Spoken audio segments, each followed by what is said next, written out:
Hey Waffle Gang, I do hope you are well. My name is Mark and today we're checking out some more Reddit stories, and if you do love a Reddit story, why not consider hitting that like, subscribe, maybe that notification bell too, and let's crack on with today's first story. Much love guys. Now today's first story comes from blogger8517 who says, am I the arsehole here for cutting off my pregnant friend who has cancelled last minute on everything the last 3+ years? Someone I know is currently pregnant and due to give birth very soon, but for the last 3 years have consistently cancelled last minute on plans, deflected blame, and I feel used and disposable. Am I the arsehole here for blocking her? For context, over the last year I can count on one hand the amount of time she has showed up to things our friend and I planned for months in advance. We all live 2 to 3 hours from each other, so driving to dinners, celebrate birthdays, etc. is very time consuming and expensive. However, I'm happy to put in the effort when it's appreciated. But over the last 2 years the excuses became that she was too tired or she wanted to spend time with her boyfriend. And now most recently, I haven't gotten a text at all. Just straight up feeling disrespected that she would rather sit at home and not put in the effort to come to plans she supposedly wanted to make. My birthday was my last straw, 2 months ago. I picked the restaurant, activities and everything surrounding her due to the pregnancy. There were multiple texts sent out in the week and month leading up to this, texting her multiple times to confirm the plans. Shocker, she did not come, but here's the kicker. She tried to make it seem like it was my fault for not reminding her or telling her about the plans. I followed that up with screenshots of texts of all the times of me telling her. That being said, I continued to try and be there for her throughout her pregnancy and supported her. However, it's clear I'm no longer wanted in any capacity. I'm posting on here for the fact that I can't talk to anyone else about this due to her being pregnant and knowing that her cancelling last minute will be seen as excused. But I felt used and disposable over the constant disappointment and expectations for me to show up for her over the years prior to this. I truly don't understand how someone can be this selfish, and I almost want to say that this is why she will have nobody in her corner. Because how is it fair to continue to try and show up for someone who is so disrespectful of my time and everyone else's time besides her boyfriend, who she always cancelled on me last minute for? Due to the timing of this, I've chosen to block her and not discuss anything about my grievances because of 2 reasons. 1, it's not going to change anything as she's very aware of how rude she's been. 2, she's pregnant and I refuse to be painted in a negative light that I stressed out a first-time mum. However, I just felt like I needed someone to hear my perspective. Today she planned something, but of course she didn't even cancel last minute. She just texted our other friend saying she is using this time to get her hair and nails done. I never even planned on going solely for the fact that I wasn't going to waste the time, money and gas for someone to stand me up.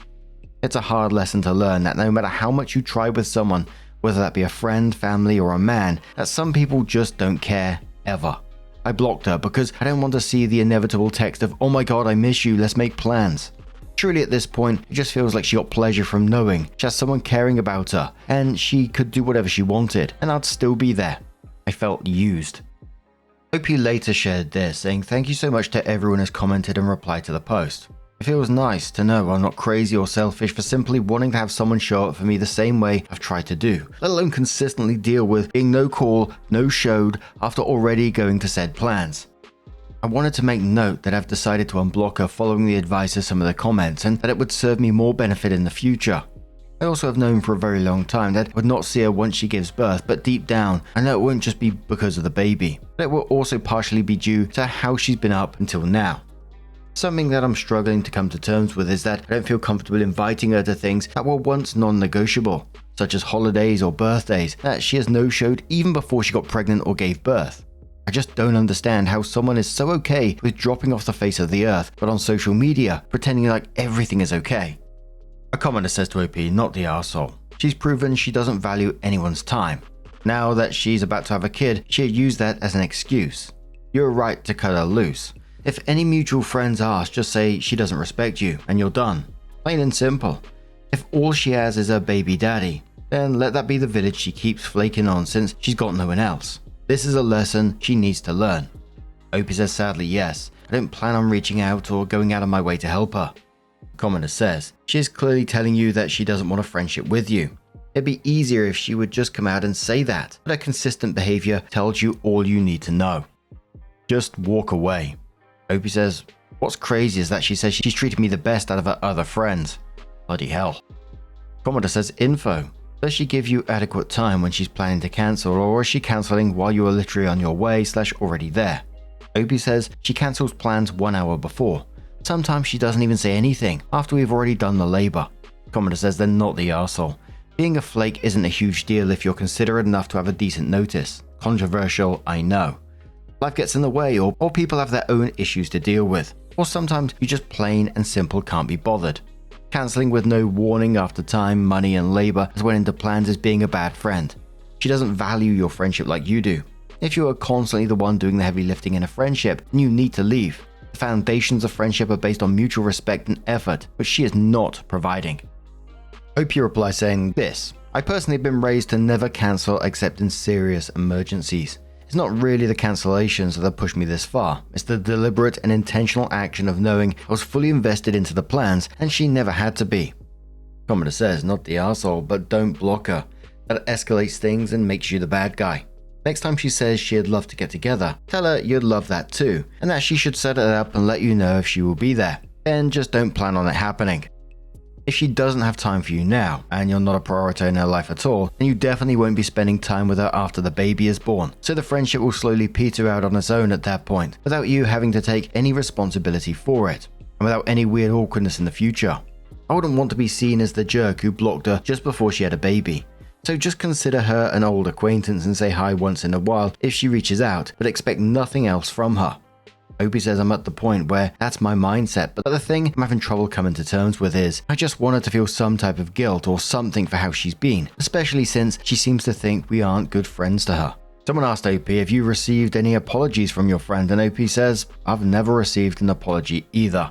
I'm kind of with that last comment about not blocking her because it might make you look like the bad guy kind of thing, but just not having nothing to do with her at the same time. But I'm also not sure about that comment. She definitely won't be spending time with you after the baby is born. I kind of think even though they're hours away and the logistics will be difficult, she might be expecting more from OP, like come to me, you can help me with a baby, that kind of thing. She will just probably expect more from OP for some reason. I don't know, I've just got that kind of feeling right now. Which I definitely wouldn't be doing because it does seem like we've seen in other stories as well, like a one-sided friendship. But Opie does update 1 month later and says, Hi all, please see original post above. My friend had a baby a few weeks ago. A couple of days ago I got contacted by one of her family members. They asked me why I hadn't come to see her and the new baby, and that if I was so excited and supportive of her, why haven't I made an attempt to visit? Keep in mind, I've done a lot of things this summer, so I'm assuming the insecurity came from all my posts. I happily informed said family member of the constant updates I'd asked for, and included screenshots of the times I've asked to come see her. No response. I understand that in my previous post I said I had to block her, but it's a complicated situation with her being postpartum. The reason why I have unblocked and have reached out, so now I can report to the family member that yes, I have asked to come see them, and no, I'm not getting a response. They apologized immediately and said they were not told the full story. My friend told the family member that she was feeling isolated and alone and that she had not had anyone at her house. Essentially, my purpose with this is to show proof of doing everything in my power to not be the person I'm made out to be. I hope at least in this aspect, they can start to put the pieces together and see that she's being controlled. Still have not received a response by the way. The commenter says, Glad you have stood up for yourself and set records straight. Pregnancy brain is real, so I could see her getting the message and forgetting to respond, but that doesn't excuse her icing you out completely and lying about it like she has. You've done the right steps to protect yourself, and I agree that keeping her unblocked for now is a good thing, but that dropping the rope to low contact is also what's best in this situation. Hope you can enjoy some peace. Baby says thanks. Yes, pregnancy brain is real, but doesn't excuse lying. I don't think it's entirely coming from her. She's isolated because she's allowed herself to become that way due to her BD. Commenter says, are you saying she devalued your friendship by making plans and cancelling them last minute, or are you saying she'd been isolated by a controlling boyfriend? Those are two very different scenarios. Your first post mentions none of this. The current post alludes to it a couple of times. The advice for you is very different based on is she being controlled or is she just not being a good friend? Opie says, I think it's both. She's done this for a long time, but the recent isolation is making me think it's being influenced. The reason why my first post mentions none of it because her cancelling last minute was not anything new, but the isolation is. Commenter says, where is the isolation and the idea of her boyfriend being abusive come from? I read the original post and the partner was barely mentioned. How is she now being controlled? She just seemed like a pregnant flake who's a bad friend. Where is all this other stuff coming from now? Opie says she's been flaky for a long time. I only mention the isolation because that's an abuse tactic. It's hard to know what it is since I'm in the dark. I was just saying it's a possibility. Commoner says, I think you're not the arsehole, but it's possible that this isn't the result of abuse. If she was a flaky liar even before a partner, she may have just escalated the behavior because you and everyone else in her life enabled it. You kept letting her disrespect your time and you in general, so once you stop letting it happen, she gets all huffy like a spoiled child. I really hope she isn't being abused, but come on man. If she's always been like this, then it's more than likely because it's just the way she is. Opie says honestly, that's the best case scenario. I'm tired of being nice. Commoner says not the arsehole. I absolutely get why you dropped the rope, but isolating a partner is a common abuse tactic, and abuse often starts during pregnancy. So have some concern for a situation. As long as someone is seeing her and the baby regularly, and they're not in immediate danger, then maybe she can be left to stew for the time being. I just wonder is she okay, and just a terrible friend who was already flaky before being postpartum, or if she's being coerced into ghosting friends and family since she got into this relationship. Opie says she was flaky before him, but it only worsened after. Also yes, I agree about the isolation thing, which is why I'm glad I have contact. I want the abuse to be seen for what it is. If it is abuse, then him not being able to get away with isolating her. Someone says, can Opie tell her friend's family about the suspicions on the boyfriend? Opie says they all think he's great. Many of the commenters just talking about it just sounds like an absolute flaky friend, which absolutely may be the case, but I gotta say, if there is any kind of abuse in it, it's scary at the same time too. Because if it is the case, it does change the context quite a lot, doesn't it? I mean, personally, if I found out a friend of mine was being abused, controlled, etc., I didn't think I would close the door on them. I might step back and leave that door open, but I certainly wouldn't just close it completely. But if it's just a bad friend being a bad friend, I wouldn't be putting up with that shit either. But what do you guys make of this situation? Let us know your thoughts down in the comments below. Let's move on to another story. Now, our next story is one that has been covered in the past on this channel, but there is a new final update to it as well. So if you do want to skip certain parts of the story, please feel free to do so. Timestamps are always down in the description and along the timeline below. Thank you. This story, it comes from Adventurous Bet 6537 from the Relationship Advice subreddit. And it says, I, 23 female, think I need to move out of the house after my dad, 48 male, requested I pay $1,000 a month in rent. I just made this today, don't want it on my main. I, 23 female, live at home with my dad, mum and younger brother, and I also work from home. So here's the short version. I work for a pharmaceutical company as a data analyst, and hopefully soon to be a data scientist once I finish some certifications. I've worked at this company for 3.5 years. I started as an intern, and once I finished my degree, I was given a full-time position. My parents' deal for me to live at home as an adult was to always contribute to the household, so we came up with what contributions to make sure there weren't any discrepancies. 1. Pay the light bill because I'm at home the most. Roughly $200 a month during winter and $350 during summer, Texas. 2. I opted to pay for the water, $150, gas, $50 to $80, internet, $100. 3. My mother added for me to drive my brother around. At reasonable request, so I usually pick him up after school from practice, and he plays like a million sports and is in 1 trillion clubs. This is until he can get a car. I also drive him into places if I can. 4. I pay for my own cell phone, car insurance, and subscriptions. 5. I still have chores, cooking, cleaning, etc. So does my brother. Well, my dad came to me last week and asked that I start paying $500 a month. Cheap, yes I know, because he doesn't think I contribute enough to the house. This rubbed me the wrong way because I feel that I do. I know $500 is cheap and I won't get anything cheaper out there, but that will mean I'll be paying $1,000 a month to live at home. So I said, if I'm going to start giving cash for living at home, then I am a tenant, not a family member contributing to the house. If I'm going to pay rent, then I want a lease. I want to be able to come and go as I please. I don't want to pay them monthly bills because then it should be covered in my rent, and the obligation of driving my brother around should also go out the window. He's my brother, and I will always accommodate him because we get along, but not the point. He got upset and said I was being petty and not thinking clearly, and if I leave I will not be allowed back when I realize the world is harder than $500 a month, and when I fall on my ass, he will not help me. I looked around and I can get a studio apartment or a 1-bedroom for $1,200. I can get my own space and privacy and more than likely not spend too much more money. I'd save on utilities alone, so it wouldn't be that much more expensive, and I can get my desk out of my room. He's been ignoring me for the past week until today. My mum asked for me to take the day off to discuss this and didn't want my brother home because she didn't want him to see us arguing, which is weird because why would we be arguing and not discussing? My mum tried to negotiate that I don't pay utilities and my rent is $750 a month, but I still had to do chores and keep the same routine with my brother.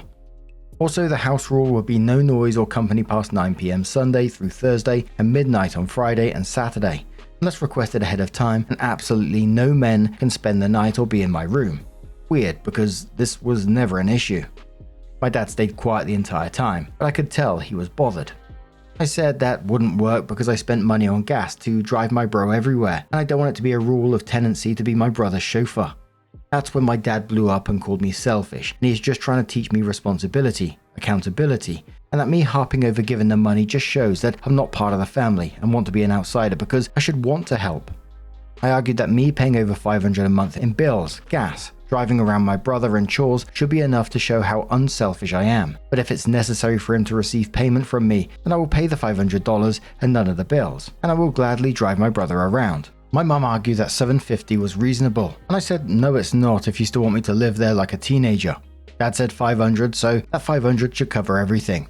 My dad stormed off and my mother said I'm treating this like a business negotiation and that she is disappointed in me because Dad only said $500 because I was paying other bills, and only wanting to pay $500 all included is a low blow, and renting is a waste of money and they would feel better if I moved out to purchase a home. Like what? I'm not ready for that level of commitment. It's not the money, but that is a major purchase and now I feel like the trust I had with them is fractured. Before anyone asks, I don't know if they're in financial distress. My mom is an MRI tech and dad is a pipe fitter. Also, if my parents were in financial distress, I would help them 100%. I went to school here in the city. I've been saving 60% of my salary for the past 3.5 years and the other 40% was to my car that I paid off and my student loans, which I only have $25,000 left. TLDR, dad wants me to pay $1,000 a month and keep responsibilities. It feels like it's too much and I should move out. Torn if I am making a big deal out of the $750 versus $500, and if this is the hill I want to die on. Commenter said to OP, I don't know where you live, but just to be sure to get the deets on what else would be required for that $1,200 a month one-bedroom apartment.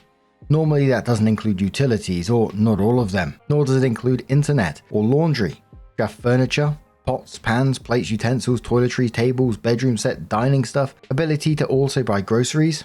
Not as easy as you think to outfit an entire apartment and live there and think it's just $1,200. OP says, well, I do have savings. I know it's going to be more expensive, but it won't be large enough to make me change my mind. Alone, my light bill will be roughly $75 to $150 depending on the apartment. Gas $40, groceries for myself I pay about $150 a week because I meal prep. Internet $50, water and sewage depending on the apartment. I have enough saved to fully furnish an apartment. Will it suck? Yes, but I have the money to do it, and I know it's more than $1,000 a month that they are offering. A commenter says to OP, I would just cut the cord and move out. It will cost a bit more than what your parents want you to pay, but then the freedom from their rules and having to be your brother's driver is worth every extra penny that you'll be paying. It might even cut closer to even when you factor in all the gas savings you will not having to drive your brother everywhere. OP says, oh my god, this week alone I drove him around 500 miles. I know this because I had to fill up my gas tank twice this week. School 2 times, taekwondo 3 times a week, swimming and then basketball games, football games. Now he wants to do swimming in the summer and work as a lifeguard. On top of that, he takes music lessons 2 times a week. His weekly in-person D&D night, taking him to the stores, dropping him off at the movies, mall, whatever. I love the kid, but I can't wait until he gets his own license. From 4 till 7, it's just me driving him around at least 3 to 4 times a week. When it says 500 miles, it's insane. OP says it probably wasn't 500 miles, but I did have to fill up my tank twice this week. I have a Mazda 3, so the stopping and going, the mileage is less. Our neighborhood was rezoned, so my brother's school, which used to be half a mile away, is now 2 miles away, and his taekwondo is a mile from our house. So just on that day, it's 4 miles to drop and pick up, and 6 miles for the extras. I'd have to look at all the other stuff he has, but it was $40 to $50 to fill up. I just remember thinking, damn, that's a lot. A commenter says, you're not allowed to come and go as you please now. I'd move out simply for the freedom. OP says, I leave as I please, but it's a full lecture when I return. God forbid I have brunch with the girls or come home past midnight. I didn't mind at first because it's their house, their rules, but now it feels more confined with their requests. Someone says 1K a month is not terrible amount of money, but you make a very valid point. For just a few dollars more, you get your independence, which at 23 makes a ton of sense. Maybe instead of focusing on the details of what they are asking from you, you could ask your father, why now? What happened that made you suddenly think I needed to pay an extra $500 more? That question might help you both to be less defensive about the specific details of the topic and find a more fruitful answer, because you're right to request more independence as a woman at 23, and maybe he has a good reason for what he is suddenly demanding too, and we just haven't heard it yet, or maybe he just really wants you out of the house. You won't know unless you ask. It seems unlikely that it could make things worse by asking. Opie replied saying, I tried asking and he won't answer. He's pretty stubborn, and when he thinks he is being challenged or undermined, he shuts down and gives you the cold shoulder, and my mum has to mediate. I heard them on the phone talking about me because he went for a drive and he said I was stubborn. Maybe I am stubborn. Maybe if they would have had a talk with me about it, I wouldn't be so defensive. But here's a blue-collar man, and he speaks like he's barking orders. And once you say no or don't agree with the tone, he will double down and it will become a screaming match. Opie replies to another thread and says, no men have ever stepped in my room. Now, what I do outside of my house is my business. That's the unspoken rule. Honestly, $750 isn't horrible, but when he started it as a demand and said I didn't do enough without explanation and me not backing down, it escalated. My parents are not rich, they're okay. My dad is 49 and my mum is 48 and my brother is 15, about to be 16. A commenter who was downvoted said to OP, who paid for you to go to university? OP says scholarships, loans and working through school. It would help if I was in need for like gas, food and the occasional books or extras. Scholarship paid 70% of school. OP came in with an update the next day and said, so it's 5:45 right now and my dad is getting the full exposure of driving around my brother, and my mum and I had a conversation as to what happened, which solidified that living here will just end up to us having a horrible relationship. My dad, as previously mentioned, is a pipe fitter in the union. Sometimes he has to travel for work, but not all the time, and he works long hours so he doesn't see everything that happens. Now to the update. 3 years ago, when I went from intern to full-time, I was making $62K a year as an entry level, and that was generous because they already knew my work. Well, last year a position opened up and I was offered a position now making $82K a year and quarterly bonuses up to 10%. I've never received the full 10% because I didn't see the value of working 60 hours for an extra paycheck a month. Last week, my dad was home more than usual, and he just saw me holed up in my room, doing nothing, just staring at a computer and watching Netflix. Well, I had Grey's Anatomy running in the background, but I always shut it off when I'm in meetings, and it's just comforting to hear others' voices in the house when you're alone all the time. When I left for my brother, my dad walked in my room and saw my W-2, and that my gross last year was $78K, promotion money included. And he asked my mum how much I'm contributing to the house, and she said, well, she doesn't give any money. But that was enough for him to say I wasn't contributing. No follow-up questions. He also forgot that I was paying the utilities. Why? Because my mum handles all the bills. When he told me I had to pay because I'm not contributing enough, he thought I was just picking up my brother, doing chores and cooking twice a week for dinner. So when I pushed back saying I pay bills, pick up my brother, drive him around 3 to 4 times a week between 4 to 7, give him money when he's short of food and take him out to eat during the outings plus everything else, he got flustered and thought I was exaggerating and doubled down. A silent treatment for the whole week. He was asking my mum and brother to validate, and when they did not, he got even more mad that he didn't know all this because it's obviously my fault for not announcing it to the world. During the first conversation of the $750 and driving my brother around was my mum being selfish because she knew it would fall on her and teaching him to drive. But I explained he knows how to drive. He went to driving school and has a learner's permit, so when he is with me I do let him drive to get comfortable. She didn't realize that he completed his courses, which again is weird to me because she literally signed him up. Even with all this, my dad's biggest issue is that I no longer need them, which is not true. You always need your parents. But after this back and forth and reading a lot of the comments and me saying that my dad has quirks or shuts down, I just come to realize he and I trigger each other so much. He and I will get into screaming matches because he refuses to admit he is wrong and I refuse to let him walk all over me. But I know how to apologize and well, he doesn't. He will just pretend like it didn't happen. This is just not going to work out. She finally agreed to it and will speak to my dad because it will just continue to escalate.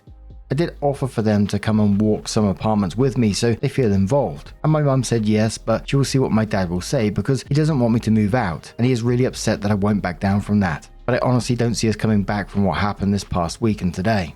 I know it will just escalate. Haven't even addressed why he was in my room and looking through my stuff to see my W-2s.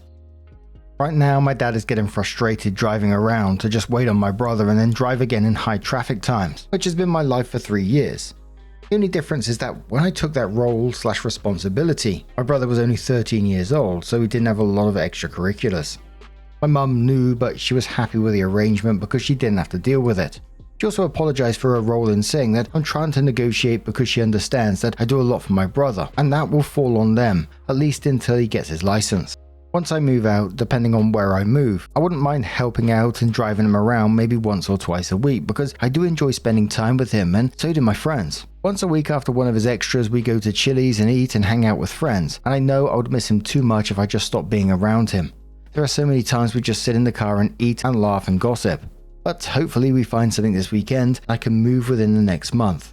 Hopefully my dad and I will be on speaking terms by the time I move out. I'm going to step away and go get dinner with my friends and just get it off my mind.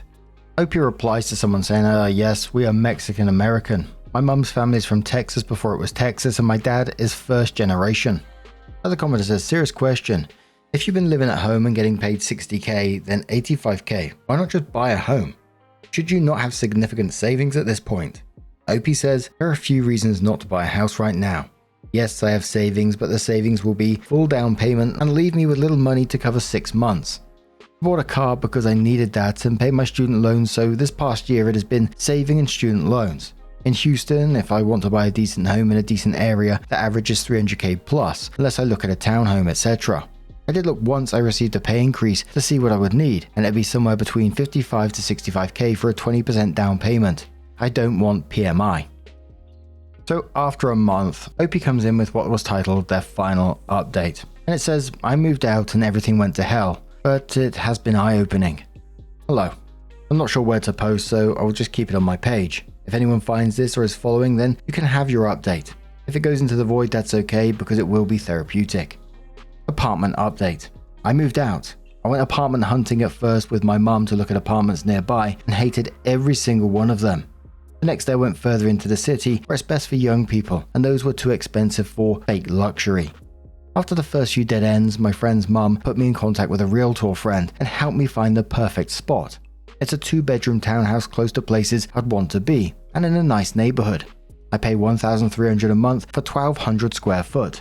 It has a community pool, tennis court, park, close to some walking trails, and it's mostly young families since they're townhomes, so I don't feel out of place. I love this place so much in the area. I also love decorating my place and picking out furniture and going thrifting. The girls come over and we can have girl dinner, wine and binge watch shows without interruptions. I love that the bedrooms are upstairs so it separates my work and life. Having a second bedroom that is an office/guest room has been the best thing ever. I did buy a pull-out couch because I anticipated my brother would spend the night, but being so great, to be able to walk out of that room, close the door and not think about work. Speaking of work, I've done so much better at work because I'm not looking at the clock to go pick up my brother or run errands, and it's been noticed at work. I mentioned before I don't want to work 60 hours a week for an extra paycheck to hit all the KPIs. Honestly, moving out of my house and leaving the stress helped me reach all my weekly KPIs without working more hours than usual.